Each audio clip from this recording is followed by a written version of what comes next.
పెరుగన్నం బేబీ బాగుందా? Very good. Okay Pranav, రేపు కోర్టులో నువ్వు మమ్మీ దగ్గర ఉంటావా డాడీ దగ్గర ఉంటావా అని అడిగితే ఏం చెప్తావు? అమ్మ దగ్గరుంటా. ఎందుకని? నాన్న మంచివాడు కాదు, మన ఇద్దరిని కొడతాడు. వెరీ గుడ్, నా బంగారం వీడు. లీనా, ఏం చెప్తున్నావు వాడికి? మన మధ్య ఉన్న గొడవలో వాడిని ఎందుకు లాగుతున్నావు? ప్రణవ్, నువ్వు ఇట్రా నాన్న. దా ప్రణవ్, రేపు నీకు నాకు గనక డివోర్స్ అయితే నా కొడుకుని ఇలాంటి వెధవ దగ్గర ఉండడానికి మాత్రం వీల్లేదు.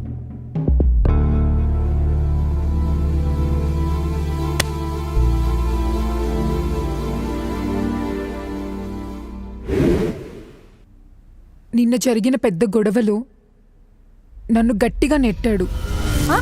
నెట్టాడా? నా తలకి దెబ్బ తగిలింది. అసలు అతన్ని వదిలేద్దామనిపించింది. తర్వాత మళ్ళీ సారీ చెప్తున్నాడు. మా ఇంటి వాళ్ళేమో నేనే అనవసరంగా గొడవ పెద్దది చేస్తున్నా అంటున్నారు. హస్బెండ్ వైఫ్కి ఇలాంటి గొడవలు కామన్. సారీ కూడా చెప్పాడు కదా, మరి నేనెందుకు ఓవర్ రియాక్ట్ చేస్తున్నానని అడుగుతున్నారు. నేను ఓవర్ రియాక్ట్ చేస్తున్నానా కవిత? తనకింకో ఛాన్స్ ఇవ్వాలా నేను? నేహా, నేను చెప్తుంది జాగ్రత్తగా విను. మీ ఆయనతో గొడవ పడుతున్నాననుకోకు. దీన్ని గృహహింస అంటారు. అంటే డొమెస్టిక్ వయలెన్స్ అన్నమాట. నిన్ను వర్బల్గా, ఇమోషనల్గా, సెక్షువల్గా, సైకలాజికల్గా హెరాస్ చేయటమే కాకుండా ఇప్పుడు కొత్తగా ఫిజికల్ అబ్యూస్ కూడా మొదలుపెట్టాడు. దీనికి మొదలుంటుందేమో గాని అంతం ఉండదమ్మా. It is a cycle of abuse. Neha, నిన్ననే మా 25th వెడ్డింగ్ యానివర్సరీ జరిగిందమ్మా. ఇన్నాళ్ల మా కాపురానికి కారణం కేవలం ప్రేమ మాత్రమే కాదు, ఆయన నాకిచ్చే గౌరవం. ఇన్నేళ్లలో మేం చాలాసార్లు గొడవపడ్డాం, ఆర్గ్యుమెంట్స్, డిసగ్రిమెంట్స్ అన్నీ అయ్యాయి.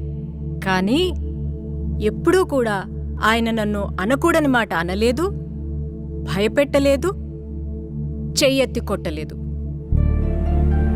ఈ 25 ఏళ్ల ప్రయాణంలో ఆయన సంతోషంగా ఉన్నా, బాధలోనైనా, తాగినా, ఆవేశంలోనైనా, నలుగురిలో ఉన్నా, ఒంటరిగా ఉన్నా నన్నెప్పుడూ అన్సేఫ్గా ఫీల్ అవ్వనివ్వలేదమ్మా.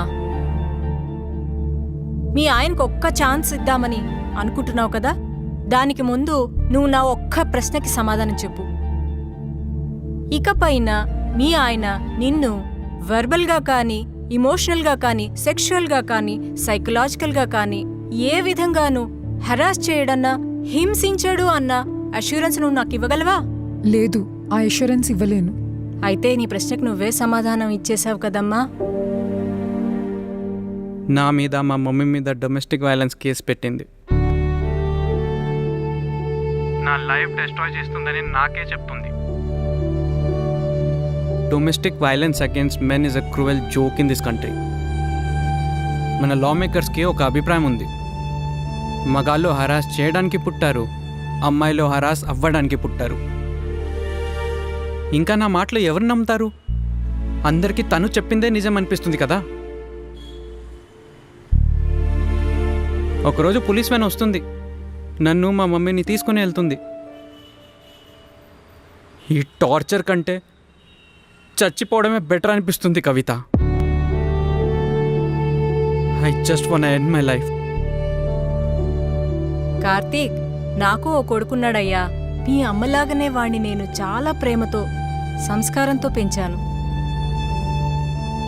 కానీ ఈ మధ్యకాలంలో మీలాంటి మంచి కుర్రాళ్ల మీద ఇలాంటి ఫాల్స్ కేసెస్ పడుతుంటే చాలా బాధగా ఉందయ్యా. నాకు తెలుసు నాన్న, అందరు మగవాళ్ళు హింసించడానికి, అందరు ఆడవాళ్లు సహించడానికి పుట్టలేదని. కానీ ఈ మాట లా మేకర్స్కి ఎప్పుడు అర్థమవుతుందో నాకైతే తెలీదు.